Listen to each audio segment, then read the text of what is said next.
This is the Chapter 1, Lesson 1 of Pre-Calculus. We're going to look at modeling and equation solving.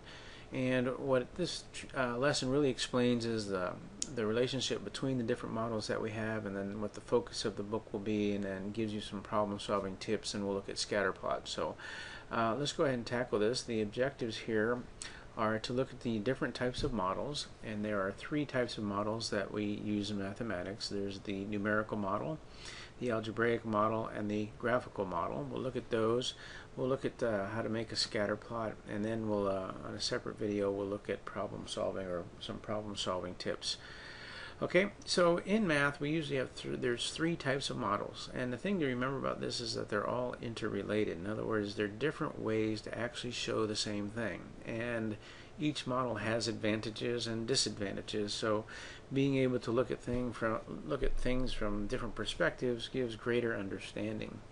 So we're going to look at each one of these individuals, and on the slides I've put paragraphs out of your book. I'm not going to read them. I'm just going to go ahead and tell you kind of what's in there. You can stop the video and read them, or look in your book, which would be very good as well. The first type is the numerical model, and the numerical model pretty much is we're talking about tables. And when looking at tables, it's probably the most basic, and that's where we need to start. But the problem with numerical models is it's really tough to see patterns and to make predictions based upon the numerical models. For instance, let me pull up a model here and show you. If we look at this, let's see here we go. Here's a table of data, and this is, looking at pressures and temperature and enthalpy. I don't even know what that is. I probably should have learned how to say that before I read it. But as you look at this table, while it does record a lot of information for us, it's really tough for us to see what kind of patterns there might be, what kind of relationships there might be.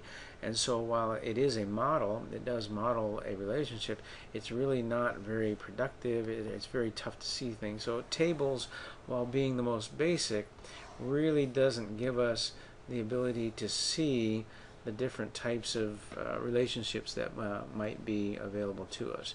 So tables are a model, a type of model, but again, the disadvantage is it's really tough to see patterns and those types of things when you're looking at a model.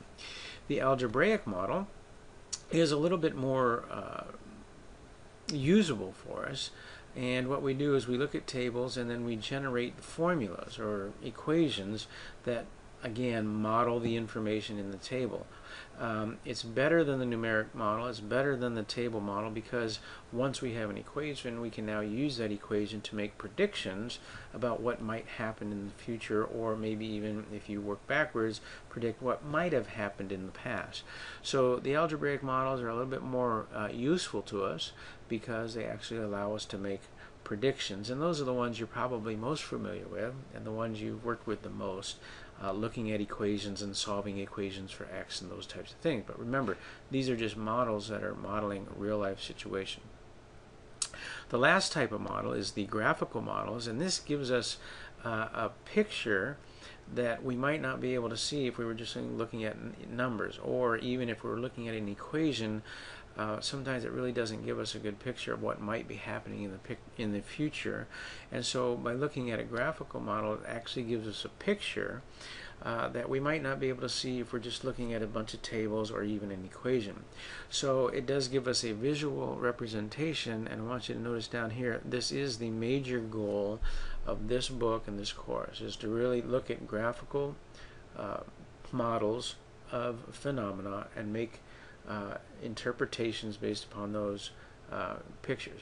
Now, it's very important to understand here that a graphical model, that picture that you see on a graph, is a picture or a model or another way to look at an equation, which is another way to look at a table. All of these are related. So those points on the graph actually are related to a point in a table, or a point that you could get from an equation. They're all interrelated, and we really want to be able to understand that when you're looking at a graph, it's not just this random picture of curves or lines or whatever, but it actually is representing something, and that each coordinate, each xy coordinate on that graph represents the relationship between the two things that are the data that the table or the graph is modeling. So the interrelatedness of all of these models is important, and being able to take an equation and recognize what the graph looks like, or looking at the graph and being able to get table or x and y values from that, and being able to go from x and y values and look at equation models, all of this interrelated stuff is what the goal of the book, or the goal of course, is to be able to be, is to relate, to go from one to the other easily, and to see how they're all related, how it's really just talking about three different ways to look at the exact same thing. Now that we see the interrelatedness between all of these, we want to be able to use them, and scatter plots and regressions are actually a way in which we use all three of these models to help us come up with equations in order to model the data, or to use the data to predict.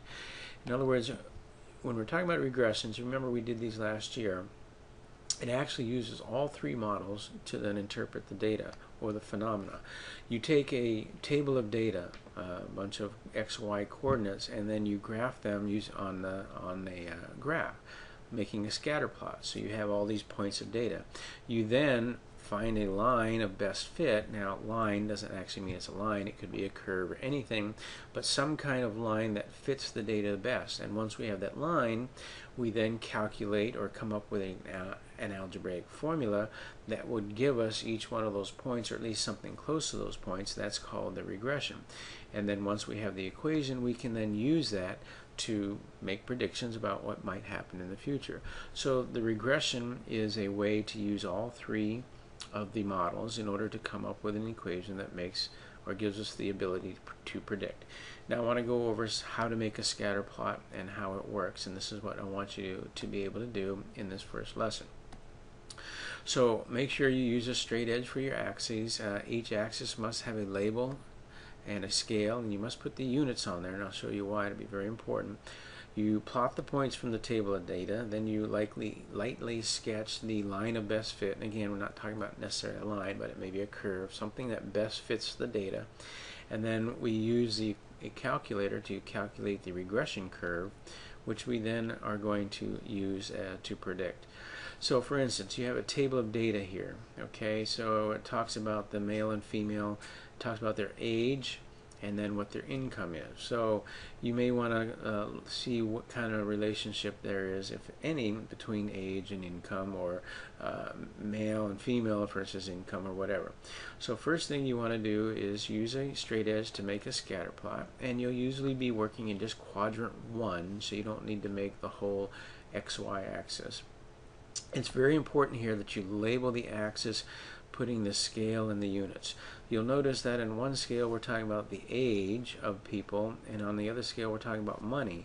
So while we may be using the same scale here, 10, 20, 30, 40, 50, 10, 20, 30, 40, 50, it's important to let someone know, well, this 10, 20, 30, 40, 50 on the left here, or on the y-axis, is actually talking about thousands of dollars, $10,000, $20,000, etc. Where the 10, 20, 30, 40 over here is actually talking about the age measured in years, 10 years old, 20 years old, 30 years old, etc. So it's very important that the axes are not only labeled, but then the units are also given, so when a person is looking at the graph or the model, they're able to interpret that. Next, you take the data and you plot the different points. Now, there's not really, there seems to be a very good correlation here, and so we would then lightly sketch what appears to be the line that would best fit the data, the one that where we could get most of the points close to it. And you'll notice that not all of these points, if any, necessarily end up on the line. We then calculate the regression curve, and that's what you would use your calculator for.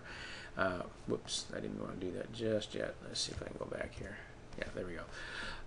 So then you would calculate then the regression curve, and you can either do this by hand, which would take some a little bit more time, or we will be using our calculators to make regressions.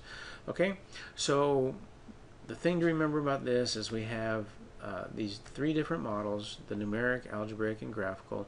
They're all interrelated, and we can make scatter plots to help us interpret the data.